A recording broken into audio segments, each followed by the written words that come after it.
Some of you might remember back in the art days when I reviewed some Spawn comics and was quickly put off it by Spawn fanboys. And it's not that Spawn is even that bad or that I was criticising it.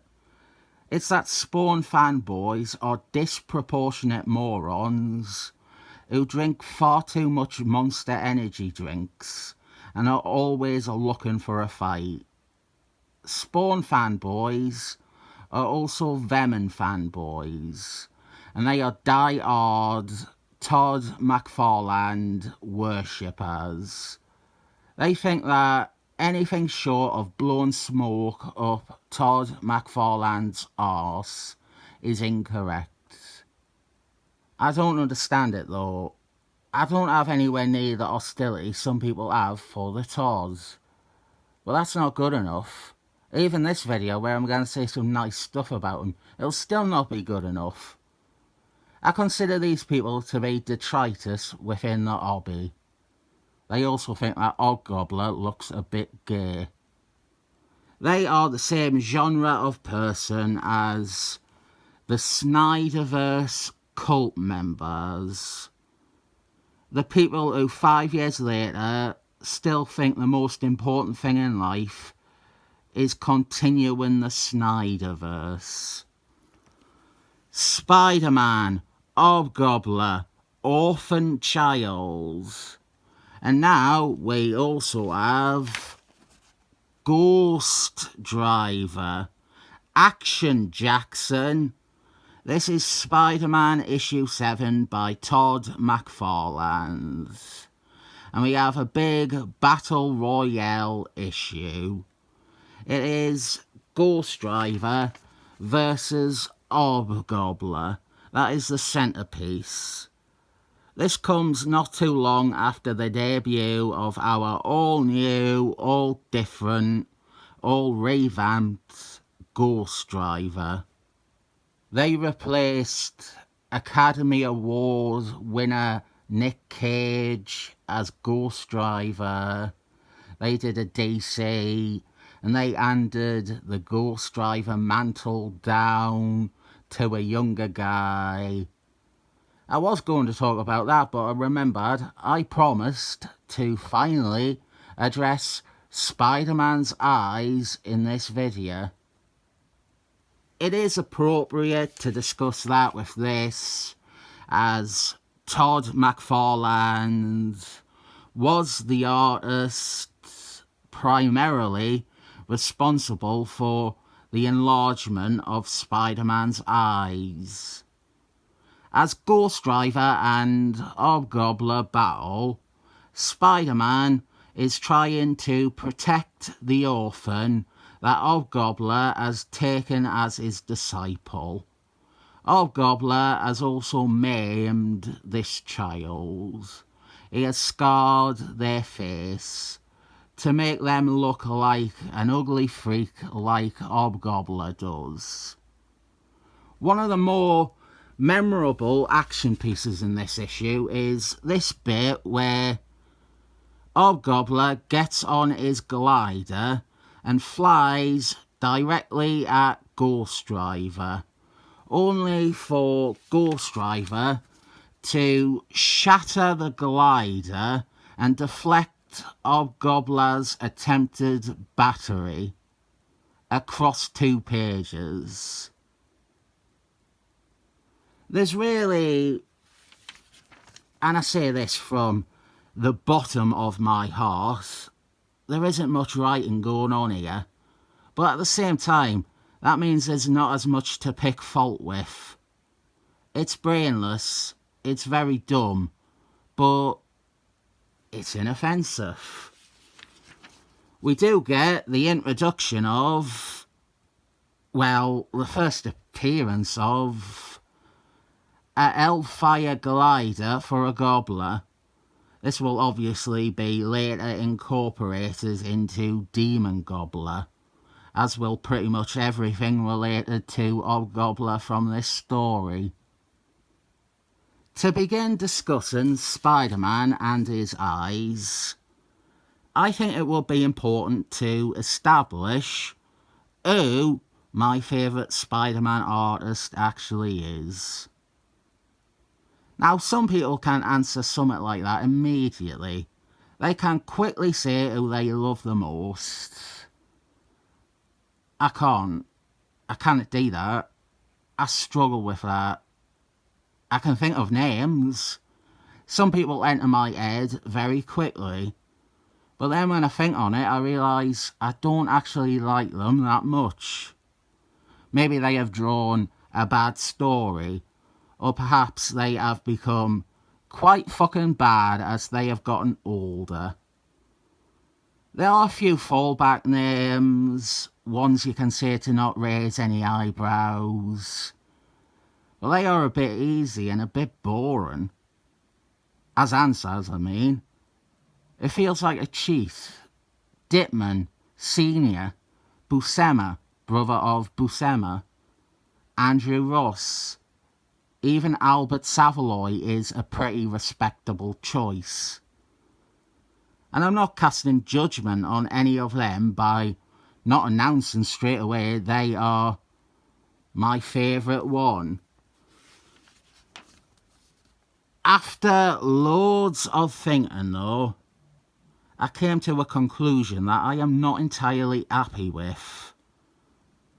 I think, before I even say so, I want to say I might have changed my mind in a day, or even 10 minutes after recording this. I think my answer might actually be, genuinely, Todd McFarlane's. Please let me explain first. Prior to Todd McFarlane, Junior Senior was the standard. Everyone and their auntie was being directed to Junior Senior. They were working off his takes on Spider-Man characters. And they are great takes. He was the standard for a reason. Todd McFarlane was the first. And come to think of it, maybe only artist in the history of Spider-Man to go against that. Now, it was ego, it was vanity. But in doing so, he was the first real artist to try and present Spider-Man in a different way. A new Spider-Man. Now, it's easy to scoff at that and say it's off-model and Spider-Man doesn't look like that. And what's going on with the webs? But I think it's almost anti-art to lock Spider-Man so keenly in for decades as Junior Senior. Spider-Man himself isn't the problem there, though. It's his supporting cast. Mary James being modelled from how Junior Senior drew her becomes incredibly weird and inauthentic to who she is, or who she's meant to be, when it's 1985 and you still have her wearing bell-bottom trousers.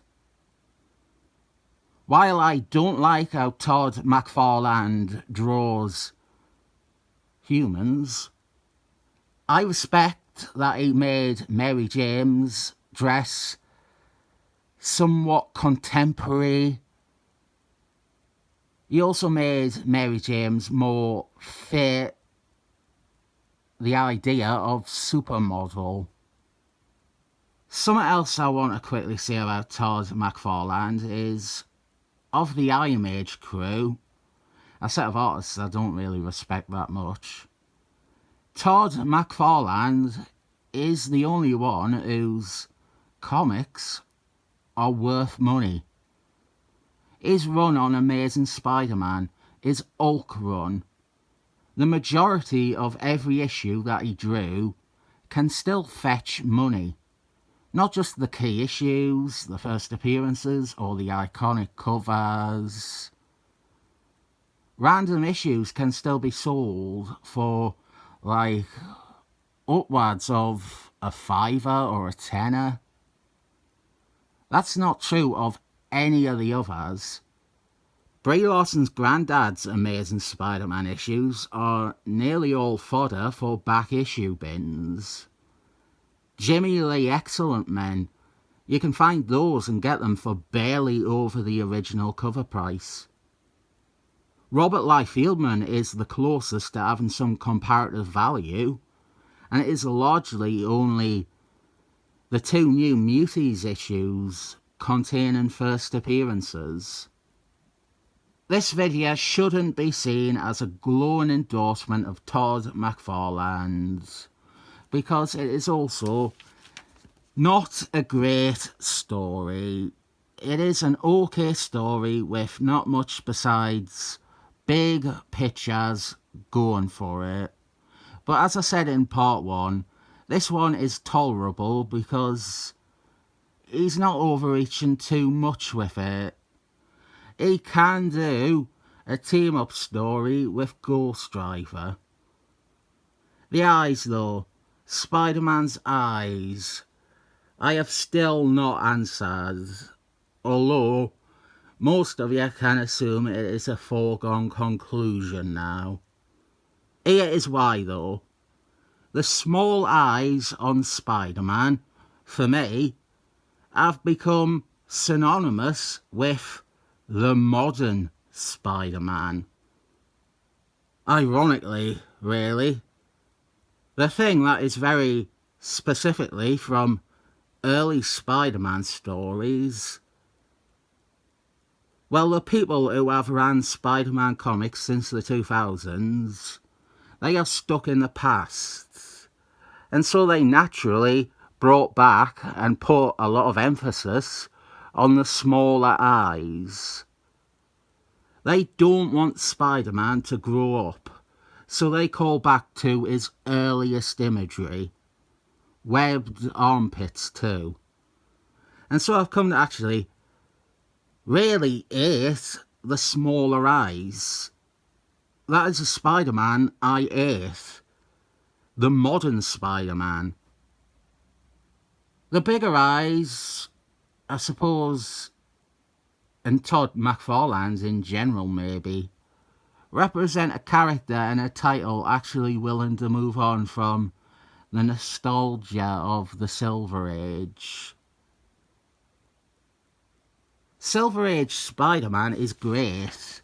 There is a reason it is drawn on so heavily, but to say that it is the only Spider-Man that matters, it's the only Spider-Man to be studied or considered, or even reflected, that is the fucking bane of the medium. Oh fuck, here I go again with my fucking comics and people should be allowed to move on rubbish. There's just no reason to read new Spider-Man comics if... Actually, no. There is just no reason to read new Spider-Man comics. End it there.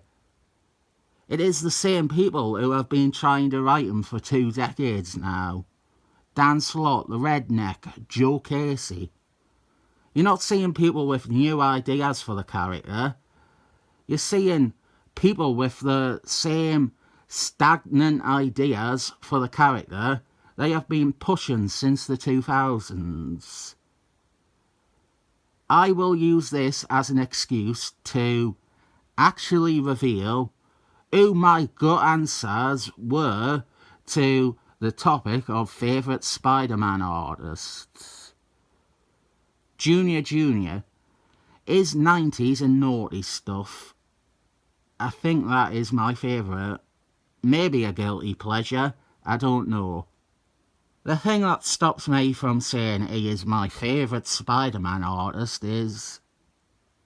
well, he fucking did the Rednecks run, and his art was appalling.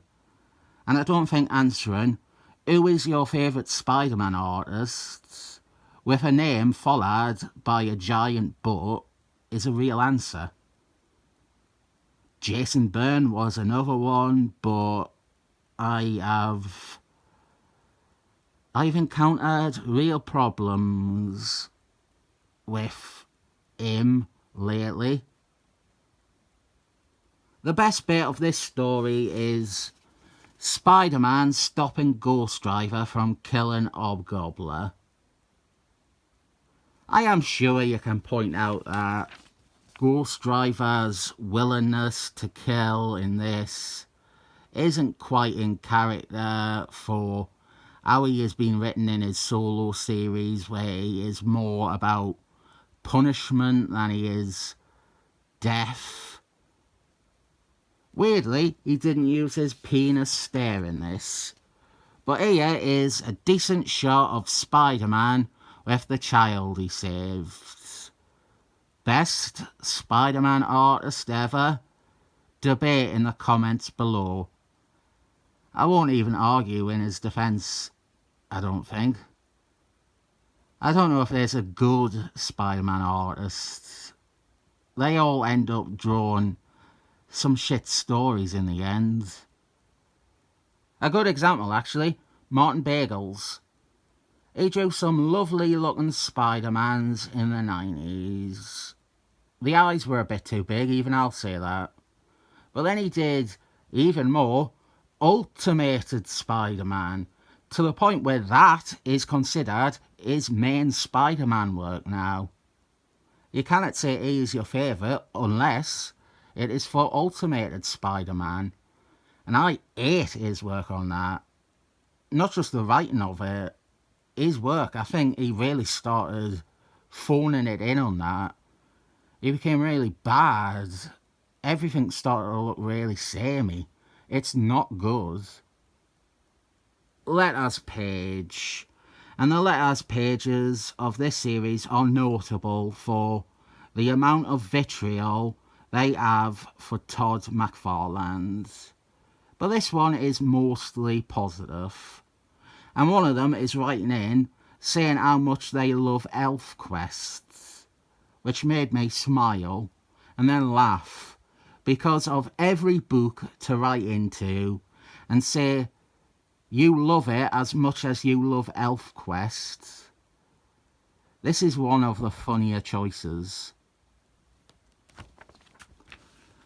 Unlike Todd McFarlane, who I encourage you to dismiss and criticise, please don't hate on ElfQuest.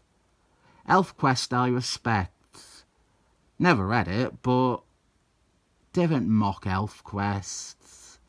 ElfQuest is the work of people with passion. Unless Wendy nicked your lawnmower, don't have a go at ElfQuest. It's niche, but it's for an audience outside of traditional superhero comics. Battling uphill, isn't it? I give ElfQuest, which I remind you I have never read, I give ElfQuest a 7 thumbs up, unless Wendy did in fact steal your lawnmower, in which case I will retract that rating.